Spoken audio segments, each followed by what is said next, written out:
Hello students and welcome to online tutor. Online tutor में आपका स्वागत है और यदि आप मेरे चैनल में पहली बार आए हैं तो इसे सब्सक्राइब करना ना भूलें।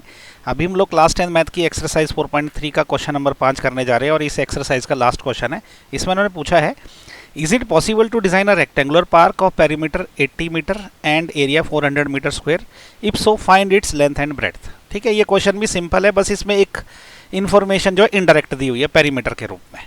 ओके, तो पेरीमीटर क्या होता है, समझो ये कोई रेक्टेंगुलर पार्क है।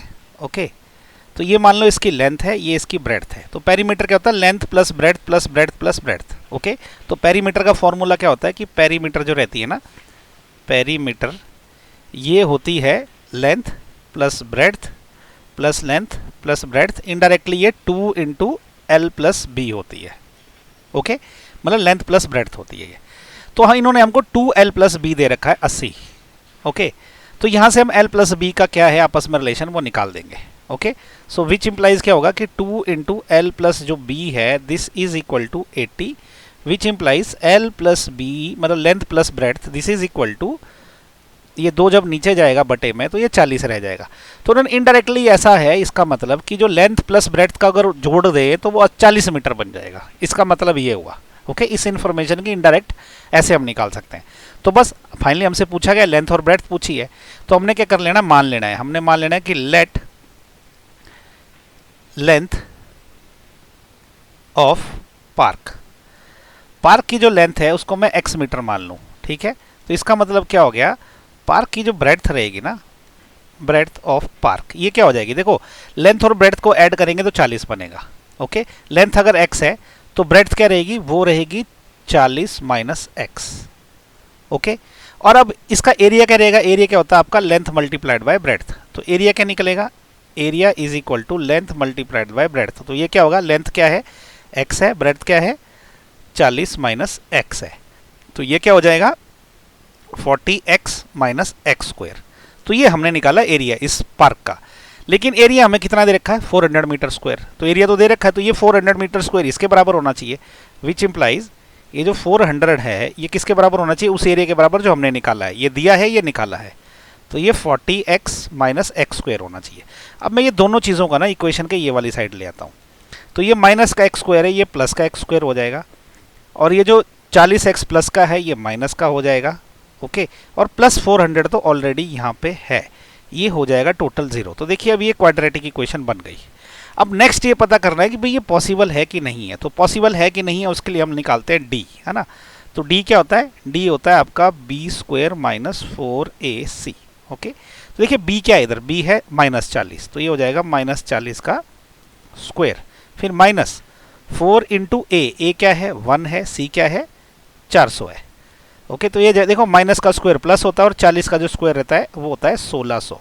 ओके, फिर माइनस 4 एकम 4, 4 गुणा 4 16, और ये 100 है पीछे तो 1600 हो गया। तो यहाँ पे देखो d की वैल्यू क्या आ गई, d इज इक्वल टू 0, क्योंकि 1600 माइनस 1600 0 हो गया। जब d की वैल्यू 0 आती है ना, तो इसका मतलब क्या हो गया, इसके दोनों रूट जो है बराबर होते हैं। इसका मतलब आपके जो इसके जो दो x की जो दो वैल्यू आएगी वो बराबर आएगी, लेंथ और ब्रेड्थ दोनों बराबर आएगा। मतलब रेक्टेंगुलर पार्क तो नहीं, वो स्क्वायर पार्क रहेगा। तो इसका मतलब ये पॉसिबल है। ओके, हम ऐसा एक पार्क बना सकते हैं। ठीक है, ये जरूरी नहीं है कि रेक्टेंगुलर रहे कि स्क्वायर रहे, लेकिन उन्होंने पूछा बना सकते हैं कि नहीं बना सकते। तो यस, ये पॉसिबल है। अगर पॉसिबल है तो हमें उसकी लेंथ और ब्रेड्थ निकालनी है, मतलब हमें x की वैल्यू निकालनी है। ओके, तो वो यहाँ निकाल लेते हैं। तो देखो x की वैल्यू अपना क्वाड्रेटिक फॉर्मूले से निकाल लेते हैं। वो क्या होता है, x is equal to quadratic formula क्या होता है, minus B plus minus square root of D. तो d तो यही है, divided by 2 into A, this is equal to minus B क्या है, b है 40, तो ये हो जाएगा माइनस इंटू माइनस 40, और प्लस माइनस 0 का स्क्वायर रूट तो 0 ही रहता है, क्योंकि d की वैल्यू हमने 0 अभी निकाली हुई है, डिवाइडेड बाय 2 इंटू ए क्या है हमारे पास 1 है। ओके, तो ये आ जाएगा, देखो x की वैल्यू क्या आ जाएगी, वो आ जाएगी 40, ठीक है, बटा 2। ये जो d है ना प्लस माइनस 0, मतलब प्लस माइनस 0 ही रहेगा ये। तो x आ गया हमारा 40 बटा 2 कितना होता है 20। ठीक है, तो x की अब दो वैल्यू रहेगी, एक 20 प्लस 0 रहेगी और दूसरी 20 माइनस 0 रहेगी, तो मतलब दोनों वैल्यूज 20 ही रहेगी। ओके, तो इसका मतलब विच इंप्लाइज कि जो लेंथ है ओके इस पार्क की, तो length of park this is equal to x, तो वो क्या हो जाएगी, वो हो जाएगी 20। ओके, और ब्रेड्थ ऑफ पार्क क्या होगी, breadth of park this will also भी इक्वल टू 20। वो कैसे, ये देखो ब्रेड्थ क्या है, 40 माइनस एक्स है, मतलब 40 माइनस 20, तो ये भी 20 आ जाएगी। दोनों मीटर है, इसकी यूनिट है ना मीटर, तो ये इसका आंसर आ गया। ओके, तो इसी के साथ एक्सरसाइज हो 4.3 का क्वेश्चन नंबर 5 भी खत्म हो गया।